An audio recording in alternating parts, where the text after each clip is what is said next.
2026 के स्टार्ट होते ही Venezuela news में लौट आया है।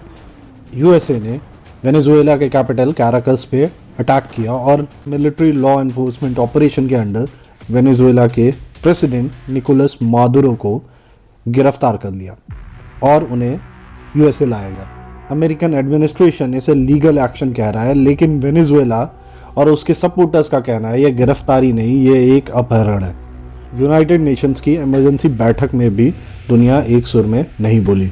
रूस, China, Mexico, Brazil, Bolivia, Cuba और कई ग्लोबल साउथ के कंट्रीज़ ने इसे इंटरनेशनल लॉ का उल्लंघन और सोवरेनिटी पर अटैक कहा। कई यूरोप के देश, ब्रिटेन और अमेरिका के सहयोगी इसे रूल बेस्ड एक्शन और नार्को टेररिज्म के खिलाफ एक लीगल स्टेप बताकर सपोर्ट में दिखे। लेकिन असली सवाल यह नहीं है कि किसने किसका साथ दिया। असली सवाल यह है कि ये सब अभी क्यों हुआ, और इसका जवाब आज की हेडलाइंस में नहीं है। इसका जवाब है इतिहास में, भूगोल में और धरती के नीचे। वेनेजुएला एक ऐसा देश है जो कभी नॉर्मल नहीं रहा। साउथ अमेरिका के नदर्न पार्ट में कैरिबियन सी के किनारे बैठा एक देश वेनेजुएला। और सबसे इंपॉर्टेंट बात, वेनेजुएला के पास दुनिया का सबसे बड़ा प्रूवन ऑयल रिजर्व है। लेकिन कहानी सिर्फ तेल पर खत्म नहीं होती है। वेनेजुएला के पास दुनिया के सबसे बड़े हैवी क्रूड ऑयल रिजर्व्स हैं जो निकालने में मुश्किल है, लेकिन डेकेड्स तक एनर्जी सिक्योरिटी की गारंटी देते हैं। इसके अलावा ये देश लैटिन अमेरिका के सबसे बड़े नेचुरल गैस रिजर्व्स में से एक पर बैठा है।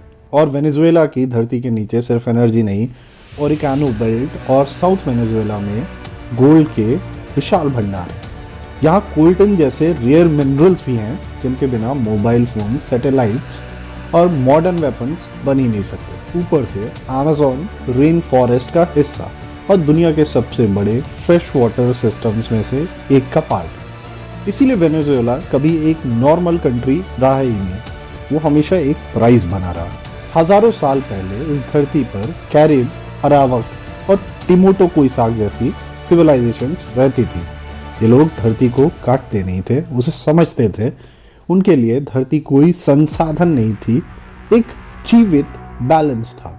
वे मौसम पढ़ते थे, हवाओं से, बादलों से, नदियों की चाल से। खेती, शिकार और जीवन सब सीजन्स के साथ चलते थे। समय उनके लिए घड़ी नहीं था, एक चक्र था, एक साइकिल था। वो जाता था और फिर लौटता था। यही बैलेंस बाहर से आने वालों को कभी समझ ही नहीं आया। 1498 में कोलंबस स्पेन से 6 शिप्स लेकर निकला एशिया का वेस्टवर्ड रूट ढूंढने के लिए, और वो पहुंचा वेनेजुएला। स्पेन की नजर धरती पर नहीं, वेनेजुएला की दौलत पर थी। सोना चाहिए था, चांदी चाहिए था और संपत्ति चाहिए थी। और जब ये नहीं मिला तो इंसान ही रिसोर्स बन गया। 300 साल तक वेनेजुएला स्पेन की कॉलोनी रहा। यहीं पर एक स्थायी पैटर्न बना। धरती यहाँ की, फायदा बाहर वालों का। संसाधन बाहर गए, फैसले बाहर हुए और स्थानीय लोग सिर्फ लेबर बन के रह गए। 1821 में सिमोन बोलीवार ने वेनेजुएला को स्पेन से आज़ादी दिलाई। लेकिन बोलीवार किसी भ्रम में नहीं थे। मरते समय उन्होंने कहा, मैंने समुद्र में हल चलाया है। यानी राजनीतिक आज़ादी मिली है, लेकिन आर्थिक और स्ट्रक्चरल कंट्रोल वही पुराना रहा। झंडा बदला, सत्ता का ढांचा नहीं। 20th सेंचुरी के स्टार्टिंग में तेल निकला और वेनेजुएला की किस्मत एक बार फिर से बदल गई। तेल ने इस देश को दुनिया के नक्शे पर लाकर खड़ा कर दिया। अमेरिकन कंपनीज आई, पैसा आया, रोड्स, पोर्ट्स, रिफाइनरीज बने। लेकिन ये डेवलपमेंट सबके लिए बराबर नहीं था। काराकस चमकने लगा, लेकिन गांव, खेत और आदिवासी पीछे छूट गया। तेल ने एक नया एलीट वर्ग बनाया और एक बड़ी खामोश आबादी। एक्सॉन मोबिल, तब की स्टैंडर्ड ऑयल, सिर्फ एक इन्वेस्टर बनकर नहीं आई, वह पूरे ऑयल सिस्टम के साथ आई। उसने ड्रिलिंग टेक्नोलॉजी दी, पाइपलाइंस बिछाई, पोर्ट्स और रिफाइनरीज डेवलप किए, प्राइसिंग से लेकर एक्सपोर्ट तक पूरी सप्लाई चेन पर पकड़ बना ली।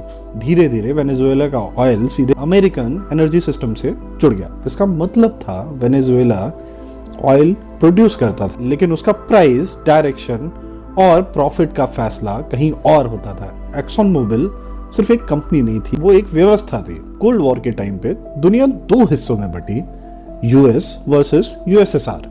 वेनेजुएला कागज पर अमेरिका का दोस्त था, लेकिन जमीन पर डिससेटिस्फैक्शन बहुत बढ़ रहा था। लोग पूछ रहे थे, अगर ऑयल हमारा है तो हम गरीब क्यों हैं? यूएसएसआर ने सिर्फ वेपन्स नहीं भेजे, उसने भेजे विचार, पुस्तकें और ऑप्शन यूनिवर्सिटीज में, मजदूरों के संगठनों में और सेना के भीतर। 1989 में वेनेजुएला पहले से ही तेल की गिरती हुई कीमतों से और बढ़ते हुए कर्ज से जूझ रहा था। इसी बीच सरकार ने आईएमएफ के कहने पर ऑस्टेरिटी रिफॉर्म्स लागू किए। बस का किराया, खाने पीने की चीजें, फ्यूल सब एक साथ महंगा हो गया।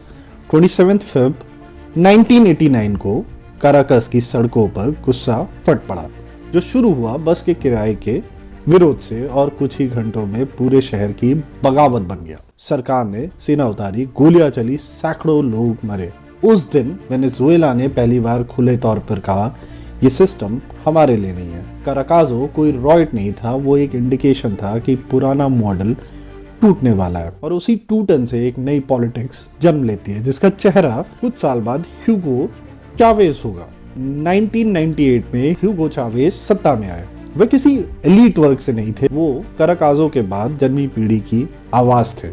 उन्होंने कहा, तेल हमारा है और उसका पैसा हमारे लोगों का। ये कोई पॉलिसी नहीं थी, ये एक डायरेक्ट चुनौती थी एक्सॉन मोबिल को। 2007 में ऑयल इंडस्ट्री का पूरी तरीके से नेशनलाइजेशन हुआ। नई शर्तें रखी गई, ज्यादा सरकारी हिस्सेदारी, ज्यादा टैक्स, कम कॉरपोरेट कंट्रोल। कुछ कंपनियां इन शर्तों के साथ वेनेजुएला में रुक गईं, लेकिन एक्सॉन मोबिल ने इनकार किया। या तो पुरानी शर्तें या तो वो बाहर जाएंगे, और फिर एक्सॉन मोबिल वेनेजुएला को छोड़कर बाहर चली गई। इंटरनेशनल कोर्ट में मुकदमे चले और भरोसा टूट गया। यहीं से एक्सॉन मोबिल एक कंपनी नहीं, एक पॉलिटिकल सिंबल बन गई। कुछ ही साल बाद एक्सॉन मोबिल के सीईओ रेक्स टिलरसन अमेरिका के सेक्रेटरी ऑफ स्टेट बने। जिस कंपनी को वेनेजुएला ने अपने तेल से बाहर निकाला था, उसका एक्स-सीईओ अब अमेरिका की विदेश नीति को डिजाइन कर रहा था। इसे कहते हैं रिवॉल्विंग डोर पॉलिटिक्स, जहां कॉर्पोरेट हित और राज्य की नीति धीरे धीरे एक दूसरे में घुल जाते हैं। 2015 में एक्सॉन मोबिल ने पड़ोसी गुयाना के समुद्र में तेल खोजा, इलाका एस्क्विबो, जिसे वेनेजुएला हिस्टोरिकली अपना मानता है। तेल की खोज के बाद अमेरिका खुलकर गुयाना के साथ खड़ा हो गया। अब ये सिर्फ सीमा विवाद नहीं रहा, ये तेल, कूटनीति और कॉर्पोरेट हितों का एक टकराव बन चुका था। एस्क्विबो के बाद अमेरिका और वेनेजुएला के रिश्ते एक दिन में नहीं टूटे, वो 4 लेयर्स में और टाइम के साथ टूटते चले गए। एस्क्विबो में एक्सॉन मोबिल ने गुयाना के ऑफशोर इलाके में तेल खोजा। इसके बाद एस्क्विबो सिर्फ नक्शे की रेखा नहीं रहा, वो बन गया एक एनर्जी कॉरिडोर, जिससे फ्यूचर की ग्लोबल ऑयल सप्लाई गुजरने वाली थी।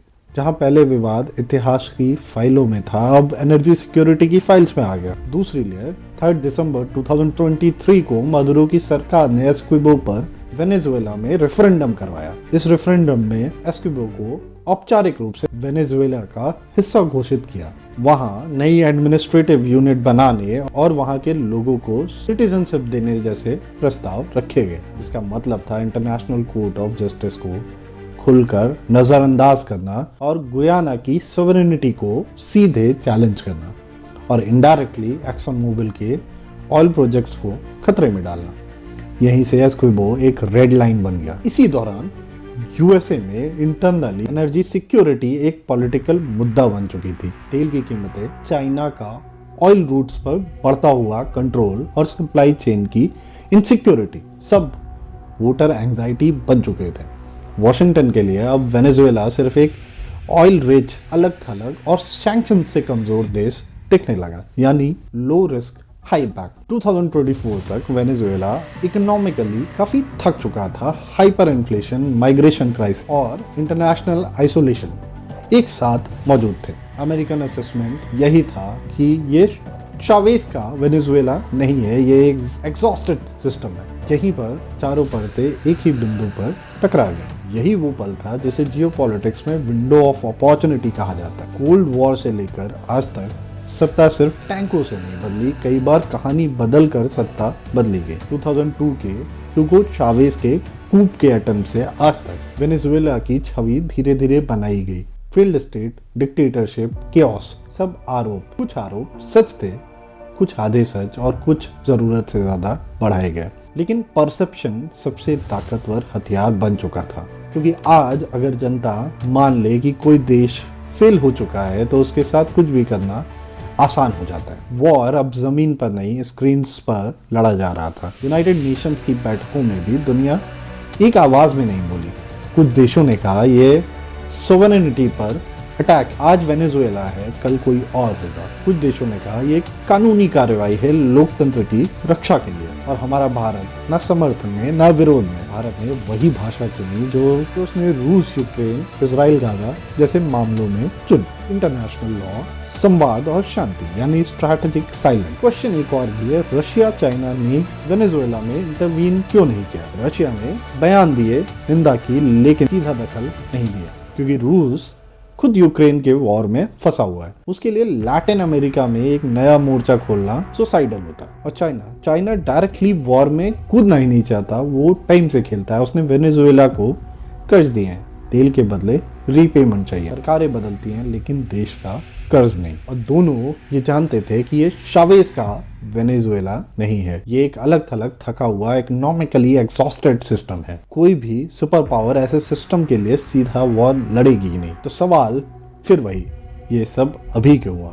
क्योंकि तेल अब भी है, गैस अब भी है, सोना और रेयर मिनरल्स अब भी हैं, लेकिन उसे बचाने की ताकत नहीं बची। एस्क्विमो ने ज्योग्राफी बदला, रेफरेंडम ने रेड लाइन पार की, पॉलिटिक्स ने मौका बनाया। और हिस्ट्री कहती है जहां धरती के नीचे बहुत कुछ हो वहां ऊपर शांति कभी परमानेंट नहीं होती। अब क्वेश्चन ये नहीं है कि वेनेजुएला के साथ क्या हुआ, क्वेश्चन ये है कि आगे क्या होगा। जब कोई कंट्री कमजोर हो, उसके नीचे रिसोर्सेज हो, तो हिस्ट्री 3 रास्ते दिखाती है। Option 1, control transition. एक इंटरिम व्यवस्था आएगी, ऑयल प्रोडक्शन बढ़ेगा, कुछ सैंक्शंस हटेंगे, दिखेगा लोकतंत्र और यूएसए का कंट्रोल रहेगा ऑयल पे।